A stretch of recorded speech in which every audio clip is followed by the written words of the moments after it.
Assalamualaikum warahmatullahi wabarakatuh. Sebelumnya saya sudah memperkenalkan diri di awal tadi. Baik, langsung saja kita ke pembahasan tentang prinsip hukum humaniter. Istilah hukum humaniter sendiri merupakan terjemahan dari bahasa Inggris yaitu International Humanitarian Law. Istilah lainnya ialah hukum sengketa bersenjata, the law of armed conflict. Sebelumnya istilah lazim yang dipakai ialah hukum perang, the law of war. Juga di lingkungan angkatan bersenjata, armed forces di banyak negara biasanya menggunakan istilah hukum perang.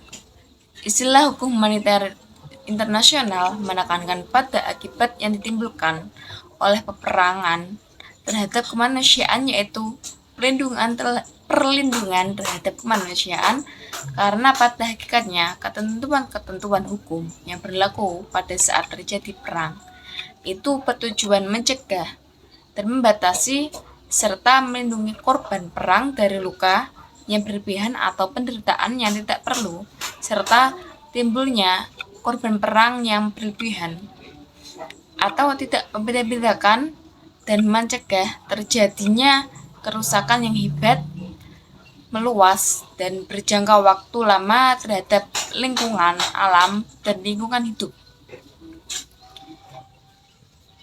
Selanjutnya, asas atau prinsip hukum humaniter. Yang pertama ialah asas kepentingan militer atau military necessity, yaitu pihak yang bersengketa dibenarkan menggunakan kekerasan untuk menundukkan lawan demi tercapainya tujuan dan keberhasilan perang. Yang kedua, asas kemanusiaan humanity, yaitu pihak yang bersengketa diharuskan untuk memperhatikan kemanusiaan, yang dimana mereka dilarang untuk menggunakan kekerasan yang dapat menimbulkan luka yang berlebihan atau penderitaan yang tidak perlu. Selanjutnya, kesatriaan, chivalry, yaitu di dalam perang, kejujuran harus diutamakan. Penggunaan alat-alat yang tidak terhormat, berbagai macam tipu muslihat, dan cara-cara yang bersifat khianat itu dilarang. Selanjutnya ada prinsip pembedaan, distinction principle.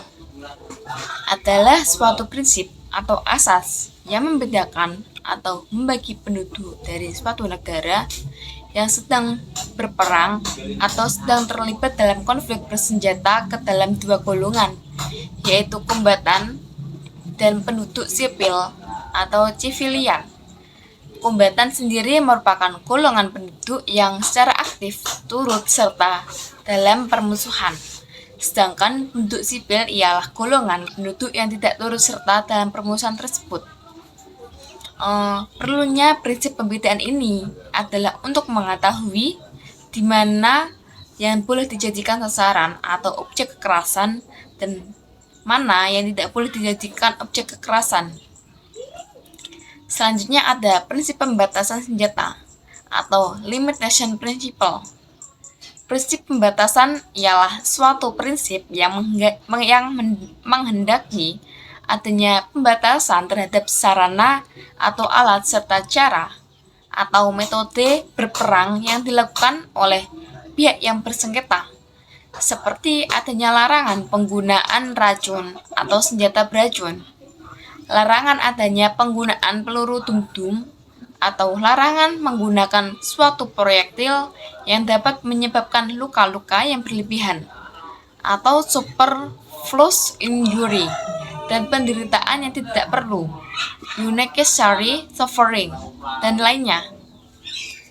Selanjutnya, prinsip proporsionalitas.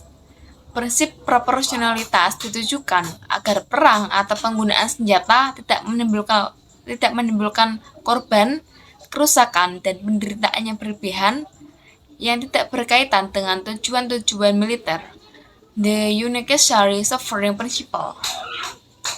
Selanjutnya ada prinsip diskriminasi. Prinsip diskriminasi ini mengandung 3 komponen. Yang pertama, larangan tentang serangan terhadap penduduk sipil dan objek-objek sipil yang lain. Yang kedua, jika target serangan adalah sarana militer. Dan yang ketiga, jika terhadap pilihan dalam melakukan serangan, minimalisasi korban dan kerusakan atas objek-objek sipil harus menjadi prioritas. Selain itu, semua senjata yang ketika digunakan tidak bisa membedakan sasaran militer dan sipil harus dilarang. Senjata-senjata yang tingkat akurasinya rendah, misalnya penggunaan SCAD dalam Perang Teluk tahun 1991. Itulah yang bisa saya sampaikan untuk materi tentang hukum humaniter. Wassalamualaikum warahmatullahi wabarakatuh.